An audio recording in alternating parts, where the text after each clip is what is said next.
Welcome in, everybody. Welcome back to a new mock draft. I promise I'm going to do other things other than mock drafts on this channel. It's not the only thing I'm going to do. The thing is, everything else takes significantly more effort, and I'm lazy.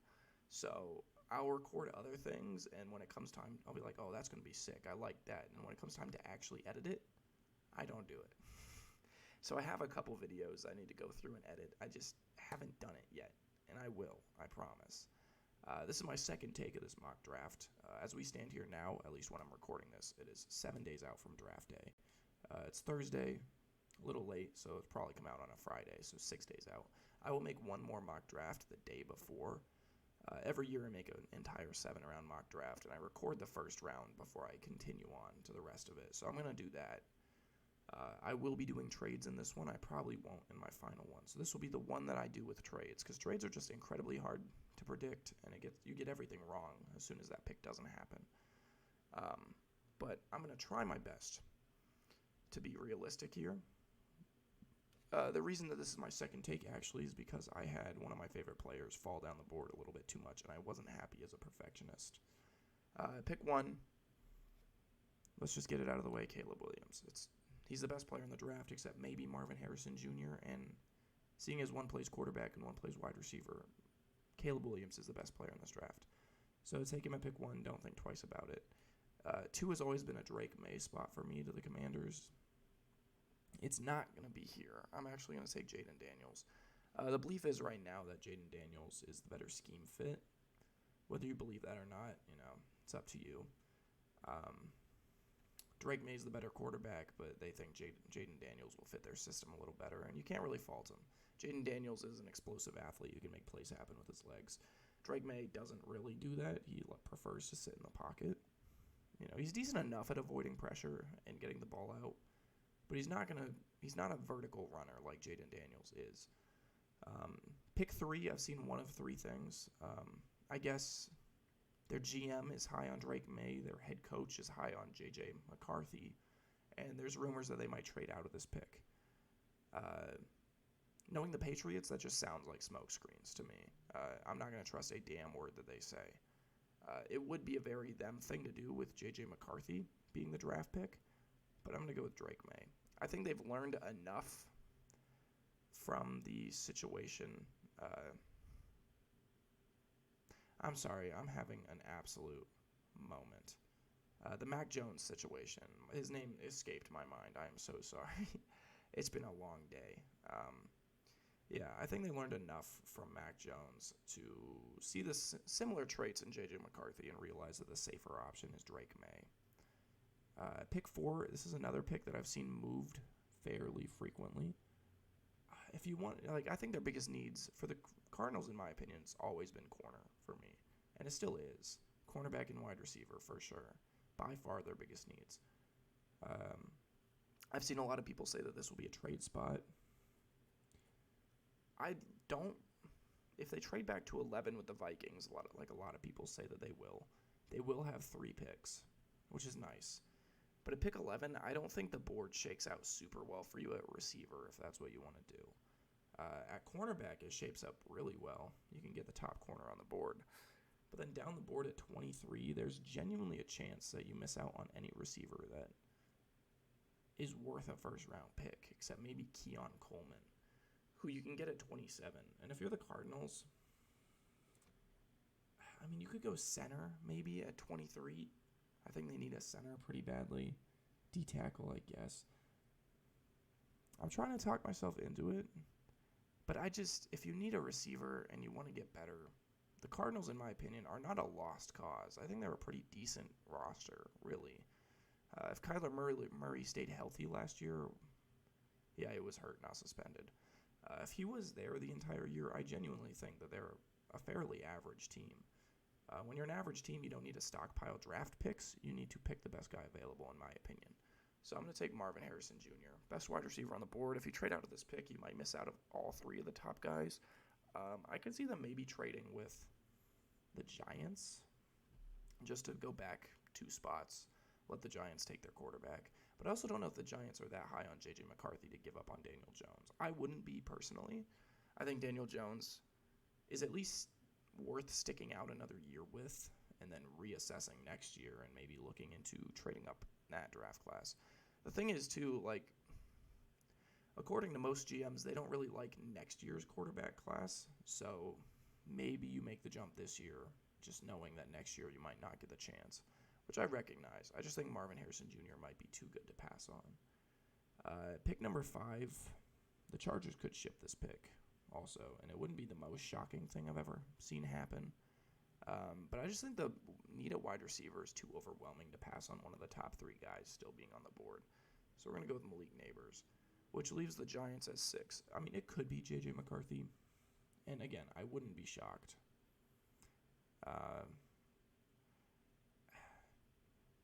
I don't think it is. I really don't. Again, I think they do have a big need at wide receiver. I don't know if you're comfortable with Wan'Dale Robinson being your 2. And regardless of that, you do need a wide receiver 3. So, with Rome Odunze being on the board, I just think you do it. Top 6 picks have been 3 quarterbacks, 3 wide receivers, just like that.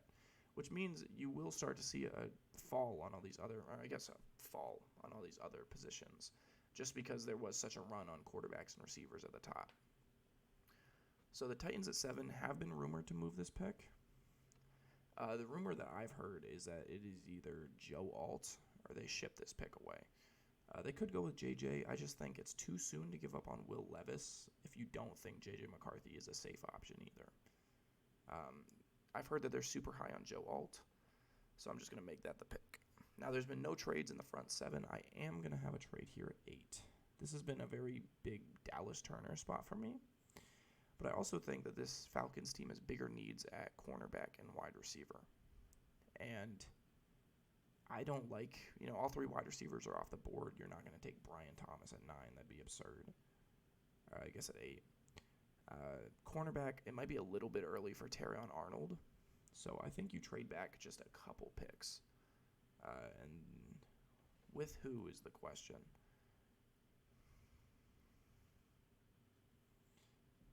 What do you do here? I think it's one of these 3, the Vikings, Broncos, Raiders.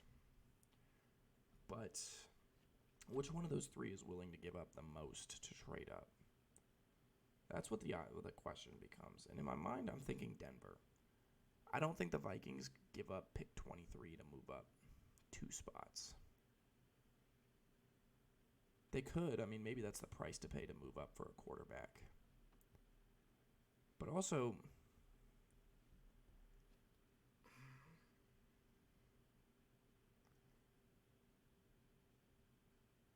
it's just a really tough position. I don't think it's the Raiders. I think that they have too much to gain at pick 13, even if they don't go quarterback. As a team that's scouting tackles, I just think there's too much of a need outside of that in order for them to take this pick. I think they have too many needs, and they have Gardner Minshew. I mean, maybe it's worth giving him a year and reassessing next year. Whereas if you're the Broncos, I mean, cornerback's a need. Pick 12 could be a really good cornerback. It's just, is Jarrett Stidham going to be your quarterback next year? I certainly hope not. Sam Darnold at least has seen a field before and shown flashes before. He was a top pick for a reason. Maybe giving him a year isn't the worst option if you're the Vikings. Maybe it's enough to persuade you away from trading 2 first-rounders. Or I guess trading your other first-rounder to move up to 8. So, at the same time, though, if the Falcons are looking corner, they might want to not let the Vikings take corner at pick 11. Regardless, I am going to have them trade this pick, because I think there's a lot of options for who will trade up. It's just which one of them ends up getting it done. I'm going to say Denver, just because I think they're the ones that would give up the most in terms of capital. I'm not going to figure out exactly what. It could even be like a next year first or something like that. But I'm just going to make this trade straight up so it gets accepted. I'm not going to worry too much about the exacts. And yeah, you probably do miss out on the top corner making that move. But the other capital you pick up is probably worth it in your mind.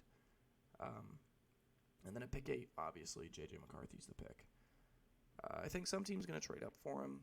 I think it's a lot more enticing at 8 than it would be at 4. I think the team in question is more willing to trade down anyways.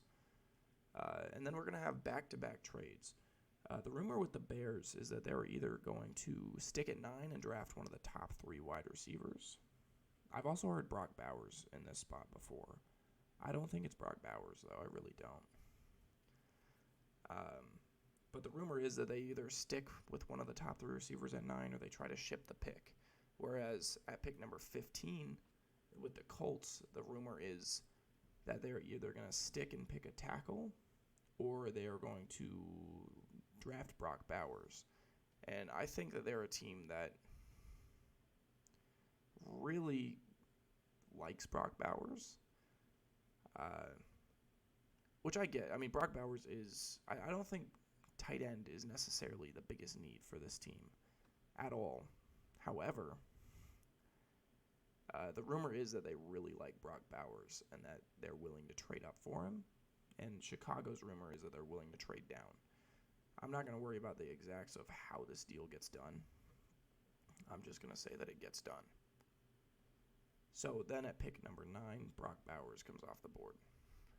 At pick 10, the Jets, honestly, if Brock Bowers is not on the board, they're in a really rough spot, in my opinion, because I think they need safety really bad. I don't think you get a safety here. Way too early to go interior offensive line. I don't think any of those other receivers are worth taking at 10. This could be a trade down spot. I think they'd really want to. It would be just really weird to see back-to-back-to-back trades like that, but it has happened before. I mean, maybe the Saints or Raiders want to move up just to secure Olufashanu being on the board for sure. And I could see that happening. I think I'm going to have the Jets trade. I know it's crazy. I'm not a guy that usually does trades. I just think it makes way too much sense for the Jets to get rid of this pick. And I'm actually going to give it to New Orleans. Sorry, I'm losing my mind. Where's New Orleans? There we are. Again, I'm not going to worry about the exacts. I just think the Jets like their potential selection a lot more at 14 than they do at 10. And then the Saints can jump up to get Olufashanu. I do think the interior is probably a bigger need for the Saints, like guard. But tackle is definitely in play. And jumping the Raiders, and I don't think it'd be the most expensive thing that they've ever done either. So that's what I'm going to have happen there. Now moving on to the Vikings, who end up sticking with their picks in this case. I think you're okay not getting your quarterback. You could draft like Michael Penix here. I just think it's obviously way too early. This is not a wide receiver spot in my mind. They do need corner, though, and with the top corner sticking, I think they do that. Again, the biggest guy that's been falling for me, I'm going to get off the board at pick 12. This could be Quinion Mitchell, but the best defensive player in the class is available in Dallas Turner, and he's just kind of fallen into the Falcons' laps. It's not their biggest need. I think they need corner and receiver more. But I don't think either of those classes have fallen to them, whereas Dallas Turner should have been off the board within the top 10 picks easily. So you take him here at 12, and I bet you feel pretty good about that. The Raiders at pick 13. I believe they need guard pretty badly, and they could use a receiver. But I just think tackle is also a huge need. And you're in a very good spot to take Talise Fuaga off the board at pick 14. The Jets trade down, probably get the guy that they would have taken at 10 anyways. And I'm going to take Byron Murphy off the board. I don't really like Byron Murphy, but I get why teams do.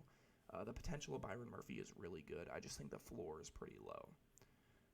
I like Johnny Newton more than him. I also have T'Vondre Sweat ranked above him, but obviously with the recent DWI thing, I don't think T'Vondre Sweat is anywhere near him. So, outside of Johnny Newton, though, Byron Murphy has a higher ceiling than Johnny Newton does. So, he's a guy that'll probably go a lot earlier than I think he should, but I think he'll probably be a top 20 pick locked. I don't expect him to get past 20 or get to 20. I don't think the Steelers would draft him. I don't think that'd be smart. But going on to the Bears, who trade back to 15. Sorry, I have notes pulled up on the side because I'm a little forgetful. I mean, this could be a receiver, and it wouldn't really shock me. But, Brian Jones is a guy that could go fairly early. Jackson Powers Johnson, this is the first time that I think he could really be an option. Liatu Latu is also a great option as well. And he's kind of sticking on the board in my mind. I think I'm going to, the timeless, scenario of getting your quarterback and getting him a weapon, I think I'm going to stick to that. Even though they did go out and get the guy from the Chargers. They got Mike Williams, right? Or no, they got Keenan Allen, the other one, my bad. You did get Keenan Allen. They still need a third wide receiver, in my opinion, which probably would have been Darnell Mooney if he didn't walk. So I'm going to take Brian Thomas Jr. here. Give your quarterback another weapon. I know it's a timeless thing where everybody says that's what teams are going to do. But I think they do. I really think that's in the cards here. Otherwise, I would say that this is most likely a spot where we see another edge rusher go, like Liatu Latu, who is way too talented to be on the board here. The Seahawks, I had them going with Fuaga before. I think this is definitely an offensive lineman spot. But which one of them? That's the biggest question for me. I'm sorry, if you see me squinting a lot, I have awful eyesight. It's really bad. So I can't see this screen. I think this could be a corner. And I think the corner class is, Quinion Mitchell being on the board at 16 is really good. But I don't think it's enough to deter you from drafting another position. I do think guard, honestly, is a bigger need than center is for this team. And if you see Troy Fautanu as a guard, I could see them passing on Jackson Powers Johnson. I think that's what I'm going to have them do. Take Troy Fautanu off the board at 16 and intend on playing him at guard. Tackle is, I don't think George Font is an amazing tackle either. So if you take Fautanu, you can kind of figure it out later. Send him, go through OTAs, see what you have with him, and then actually just decide later where he can fill in, because I think he can play just about anywhere. You need fill-ins at any of the O-line positions. This could also be a D-tackle spot, I guess, but I don't think Johnny Newton comes off the board at 16. The Jaguars. This could be a cornerback spot, definitely. I don't think Ronald Darby is a forever option. Obviously, he's getting older, slowing down a little bit. You need depth at the position anyways. But the same can be said about their center, Mitch Morse. Just depends on who you like more. I am going to go corner just because I do believe that Quinion Mitchell is a slightly better player than Jackson Powers Johnson is, even though I think it's a bigger need. Moving on to the Bengals. They have a huge need at corner, so I bet they're probably upset that just happened.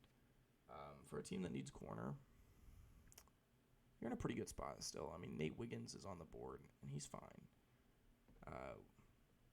You're not at a great spot to take wide receiver, which I think is their second biggest need. And then I think this is definitely a sneaky interior offensive line spot. I mean, I think Cordell Volson has played well enough to avoid you going guard here. But Ted Karras at center, I mean, I think that's a different story. This could be Jackson Powers Johnson for sure in a split second. But I think I am going to go corner just because I think it's a bigger need for them. I think they desperately need a corner. So I'm going to go with Nate Wiggins. Even though I do acknowledge that this could definitely be Cooper DeJean. I think they're both in the same category in terms of talent. I just think they don't need safety as bad, and I think it's a safer option to draft Wiggins and put him at corner than DeJean, who I think he could play corner. But Wiggins that's his position. You don't even need to question it going into OTAs. So I think he probably goes off the board first. They both had very similar pro days from what I remember. Moving on to the Rams, who haven't picked in the first round in ages. For me, this is either edge or center. Center would make sense, obviously. I really don't think McAllister is the future there. Corner, I don't think it's fallen too great. This could be Cooper DeJean. But I just don't know if it is. I think they need help at the edge for sure, and Liatu Latu being on the board is a blessing at pick 19. I think I've done it every single mock draft. Is the Rams getting Liatu Latu? It just makes too much sense to me. Keep him local. Checks out. Pick 20 to the Steelers. I mean, there has been a drop in tackles. For sure. Noticeable drop for tackles. I think Amarius Mims and J.C. Latham. I mean, both of these guys could be around at 20. I think J.C. Latham is probably off the board at some point before pick 20. Him being on the board at 20 is amazing news. They need corner pretty desperately, wide receiver. I just don't think you're comfortable getting it here.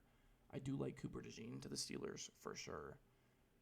As a team that is, they need a strong safety pretty badly, I think. I don't really like Keanu Neal being the forever option at safety. But I think that with the fall of linemen in this class, you have to stick on the offensive side of the ball. But who is it? I like their guards, which kind of eliminates J.C. Latham to me because he's kind of a fringe tackle guard guy. I'm going to take Jackson Powers Johnson, I think. Just because I think the need at center is much greater than the need at tackle for the Steelers. Dan Moore Jr. can hold down the fort. Amarius Mims would be hard to pass on here. But I'm a big Jackson Powers Johnson fan, and I want to speak it into existence really bad because I think that he should go to the Steelers. I really do enjoy him. That being said, I do have J.C. Latham ahead of him on my board, but he is ahead of Amarius Mims. So, take that as you will. I will probably release like a player ranking. I'll show you guys my big board at some point. I'm not going to go too in depth into it, but I feel like it's at least worth giving you guys a look. I was going to do a top 10 of every position. And then again, I told you guys I don't really edit videos too well, and it would have been a very deep editing process that I just decided not to do. So, my bad. Moving on to the Dolphins. Interior offensive line is a big need. This could be Graham Barton or J.C. Latham if you see that as an option. Tackle's another big need for them. I think this is J.C. Latham if he's just sitting on the board. Amarius Mims is a freak, though. But as a team that needs guard and tackle help, I think I'm going to take J.C. Latham before him. Just because he's a guy that I think allows more flexibility than Amarius Mims. Amarius Mims is like 6'8". Like, he's going to play tackle. You can't slide him inside. J.C. Latham is a little smaller, has shorter arms. Might end up playing guard instead of tackle, which is fine. You need guard help, too. Obviously, Armstead is not going to be around forever if you're the Dolphins. You need to begin thinking about his replacement. J.C. Latham is a guy that can slide outside and play tackle or move back inside and play guard. And I think that flexibility is what puts him ahead of Amarius Mims for me. Even though Amarius Mims, in my opinion, is a project tackle that you could definitely that you could definitely sit and develop before you have to play him. Which they'd be in a good spot to do with Armstead still being on their roster. But I'm going to pick J.C. Latham here. Now, what I just said does not apply to the Eagles, who I think take Amarius Mims here if he's available. It's going to be an O-lineman for me. For me, it's either Mims or Barton. Either or.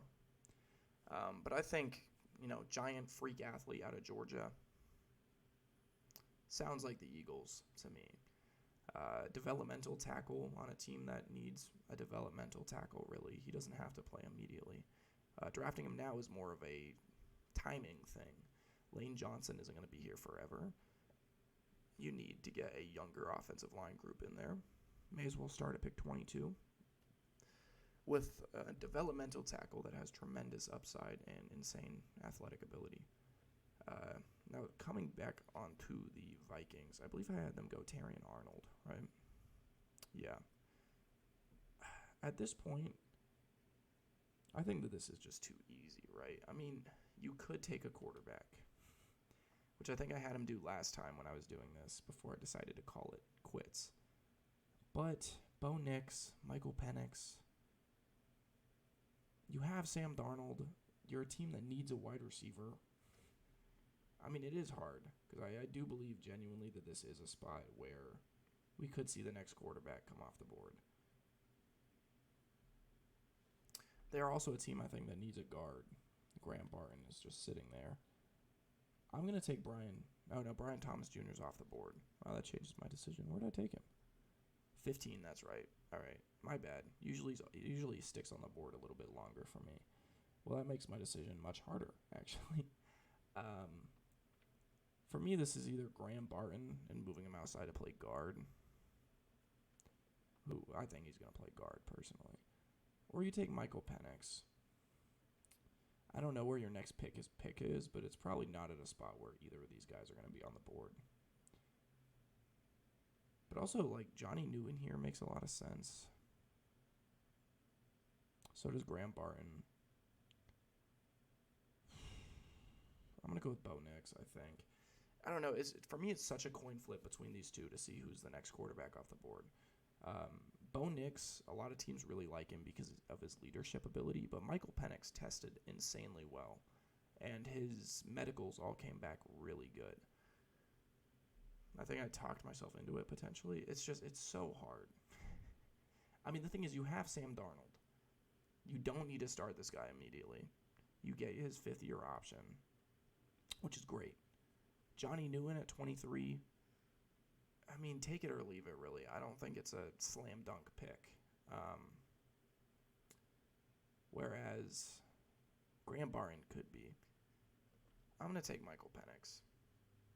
Again, I don't know if him or Bo Nix. I don't know who's going to be the first one off the board. We could see a situation like last year where all the quarterbacks fall to the third round. Who knows, really? Now, for the Dallas Cowboys, I think their biggest need is probably center tackle, in my opinion. Tackle hasn't played out amazing for them. I'm going to take Graham Barton. If you think he's a guy that's actually going to play center, he's definitely the best lineman left on the board. Tyler Guyton's a guy that you could definitely go with here and be fine with. But Graham Barton's probably a better lineman at a position that you probably need a little bit less. Again, he has started at guard and center. I think he's probably a guard, but if they say he's a center, I mean, they need a center pretty badly, in my opinion. I don't really like Hoffman being their starting center. Now moving on to the Packers.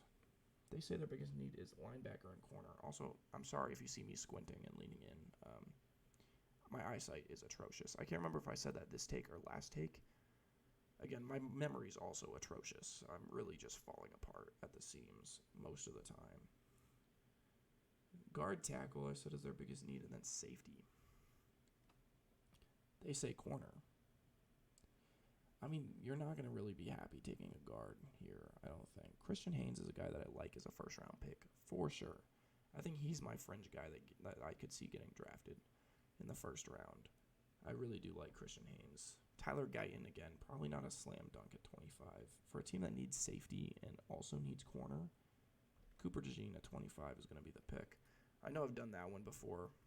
I just like it for a team that needs help at both positions. I think he's a guy that can, be flexible to play either. And you can kind of pick him now and figure it out later. And I like that. I don't think Jonathan Owens is their starter next year. Is that who it is? Sorry, I might be wrong. Johnson.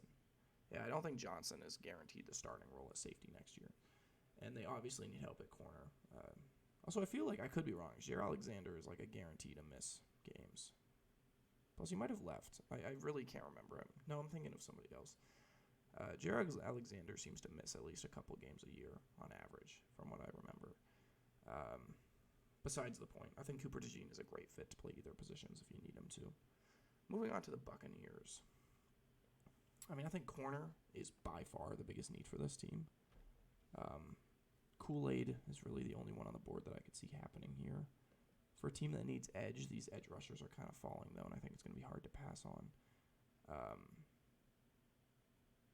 I'm going to take Chop Rob over Jared Verse. I think it's something that ends up happening. Jared Verse is ranked way higher. I have Chop Rob ahead of him.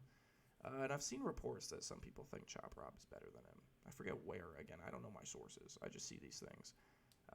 posted by different draft accounts. They provide sources, and they're reputable sources, but I don't remember the sources off the top of my head. Now coming in for the Cardinals, again, their pick earlier, obviously we stuck at 4 and picked Marvin Harrison Jr. with the belief that corner would play out better down the board. It really hasn't, to be honest with you.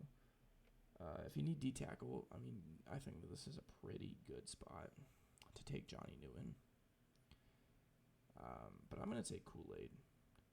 If you need help at corner, like they desperately do, he is a solid corner, and this is about the range where I'd expect him to go. So let's just take him off the board here. The Bills are another team that I think desperately needs corner. I know a lot of people say they need wide receiver because they lost Stephon Diggs, but I think they desperately need corner. They don't really have a cornerback 3.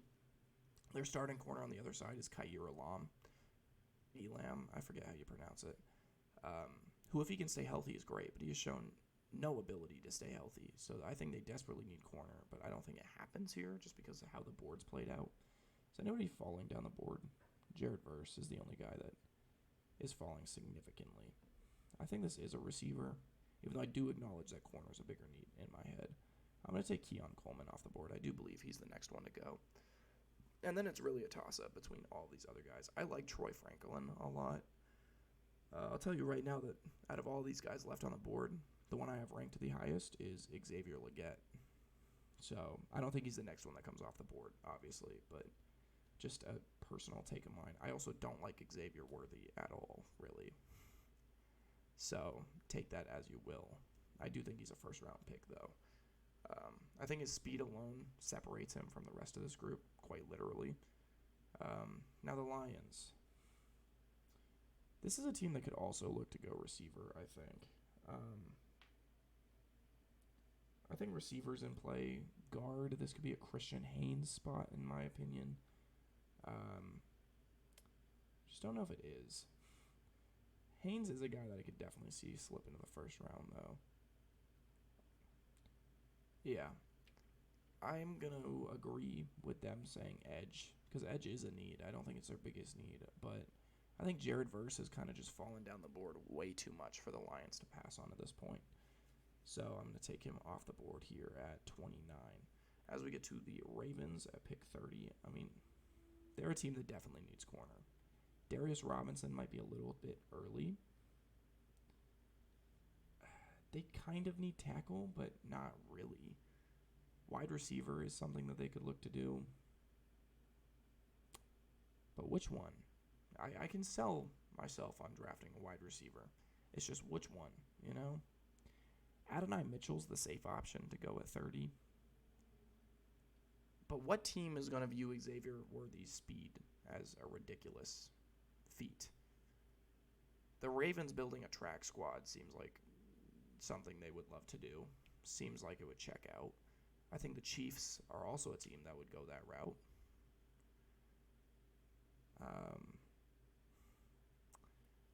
I'm going to buy into that. I'm going to say the Ravens go Xavier Worthy. Again, I'm not big on Xavier Worthy, but I do understand that one of these teams is going to take a chance on him off of speed alone. Even though, in my opinion, I don't actually think he separates as well as his 40 time would make you think. I think he plays a little bit slower on tape, but,